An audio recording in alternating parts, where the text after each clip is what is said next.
Shalom, shalom. All praise to Yahweh, Ba'ashem Yahweh Shai. Double honors to our elders, which are the elders of GMS, that feed us with understanding, okay, and knowledge. And much love to you brothers, the elect out there that come to watch, man. Pray and watch. That's what we're commanded to do. So, real quick to get into the story today. Things are heating up quick, man. Really quick. So, this is a story to show Russia is stepping up, how you say, its involvement in the situation in Syria. But I'm going to get a quick verse real quick to open up with. And this is Habakkuk. This is Habakkuk 2 verse 3. And it says, "For the vision is yet for an appointed time, but at the end it shall speak." The vision. What is the vision? The prophecy that was given unto Habakkuk, okay? That prophecy that was given is for now. Okay? It's now, and that's what it's speaking now. The elders have been telling us this war is going to happen. The prophecies have been telling us. Now it's coming to a point that all the pieces to the puzzle are coming together. Okay? And it says, "For the vision is yet for an appointed time, but at the end it shall speak and not lie." It's not going to lie, because right now we know that this war is at the horizon because of the conflict that's going on. We see the pieces that are placed. We see Iran is hand in hand with Russia. Russia is now helping Syria, becoming a defender unto them. Because really, Syria is an extension of Iran. That's their main ally in the region. So, and you know the thing about, if you attack one ally, you attack them. Okay, so it says, "For the vision is yet for an appointed time, but at the end it shall speak and not lie. Though it tarry, wait for it, because it will surely come and will not tarry. Behold, his soul, which is," that's it on that. So let's get into this news story, and hope you guys enjoy, man. These prophecies are coming to pass.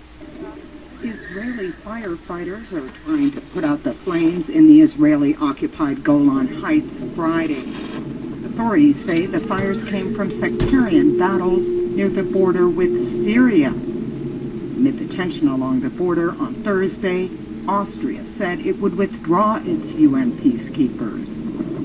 Now Russia says it's ready to help. Given the complicated situation in the Golan Heights, we could replace the leaving Austrian contingent in this region on the border between Israeli troops and the Syrian army. But this will happen, of course, only if the regional powers show interest and if the UN Secretary General asks us to do so. Alright, all Putin is saying that we're going to allow our troops to be the patrolling troops that are at the region already. Okay, you have troops that are on the neutral ground, as you can say. It's not neutral ground, it's on Syria's side. Okay, but the UN is who's trying to allow Russia to go in there. Is who Russia is asking to go in there. Mark Lyle Grant, who serves as the British ambassador to the UN and is the current Security Council president, says it is something under review. Well, we have just seen... Look at this devil. Look at this Edomite, man. This certified Edomite here. Pretty much they're saying, we don't want to let Russia go in there. He'll say it. Reports that Russia has offered to send troops to Undolf. It is clear that if there are significant withdrawals of other troop contributors, then the UN will be looking for new troop contributors to come forward to fill that gap. They're going to want to find troops that are going to want to play to the Israeli side. Russia is not going to want to play to the Israeli side. They're going to monitor it, majority on the Syrian side. Okay? So the Russians are not going to let Israelis troops slide with the things that these other troops has been letting them slide with. That's what this UN clown right here is trying to say, is they want to put troops in there that's going to benefit them. Because they want to go into Syria. They want to take Assad down. So if Russia's there with troops and a heavy presence in the area, that's going to hinder that. Okay? Because the Russian troops are going to fight the rebels if they're trying to start trouble. Where the other troops that may be there from Austria may not. Okay? I'm sure that all offers will be carefully considered by the UN. The violence in the Golan Heights. I'll play that back.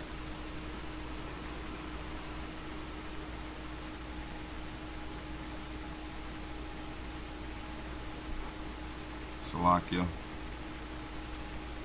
Other troop contributors, then the UN will be looking for new troop contributors to come forward to fill that gap. And I'm sure that all offers will be carefully considered by the UN. The violence in the Golan Heights is one of the latest twists in the Syrian conflict, which has already killed more than 80,000 people. Vladimir Putin has offered to send Russian troops to replace Austrian peacekeepers who were leaving their monitoring mission on the Israeli-Syrian ceasefire line in the Golan Heights because of fighting. Bushfires could be seen following clashes on Thursday between rebels and Syrian government forces around a border crossing. The Israeli army remains on alert and has sent reinforcements. Now the Russian president, Syria's ally, is proposing a more proactive role for his country. In view of the difficult situation in the Golan Heights, we can replace the Austrian contingent, which is leaving the region on the border between the Israelis and the Syrian army, he said. On Thursday, President al-Assad's forces retook a control point in the Quneitra area from rebels who'd seized it for a few hours. Israel says it regrets Austria's decision to pull its peacekeepers out. Vienna said it was no longer possible to keep them in the region due to the worsening fighting. The withdrawal of the 378 troops is expected to last up to 4 weeks. Alright, this is second Esdras. This is second Esdras 16 and 36, and it says, "Behold the word of the Lord, receive it, believe not the gods whom the Lord spake." These are the idols, man. Okay? He says, "Behold, the plagues draw nigh, and are not slack. And when a woman with child is nigh, or as when a woman with child is the 9 month, bringeth forth her son, within 2 or 3 hours of her birth, great pains compass her womb. Which pains, when the child cometh forth, they slack not a moment. Even so shall not the plagues be slack to come upon the earth, and the world shall mourn, and sorrow shall come upon it on every side." Alright, now these plagues that are coming apart are showing themselves, man. The uproar of people, this conflict right here, the different rumors of war that are going around the world, man. That's gonna bring nothing but mourning and anguish. This is all coming from coming from Yahweh Bashim Yahushai. Okay? So this next story is Iran's nuclear facility is getting beefed up. So they're going to have to make a move on that also. Western leaders say they're deeply troubled by the progress Iranians are making with their nuclear program. The head of Iran's Atomic Energy Organization says workers have nearly finished building a heavy water reactor. State-run media reports Faridun Abbasi visited the facility along with President Mahmoud Ahmadinejad. Workers have spent years building the reactor in the western city of Arak. Abbasi said during the visit they installed a key container. He said scientists still have to conduct tests, but he said they hope to start up the reactor next year. Heavy water reactors make it easier to produce plutonium, which can be used in nuclear weapons. The UN Security Council has demanded that the Iranians refrain from such activity. But leaders in Tehran say they'll press ahead. They say they'll use the facility for peaceful purposes. Members of the International Atomic Energy Agency outlined their concerns in a report last month. They said the Iranians had failed to provide them with sufficient information about their plans. Like, who the hell?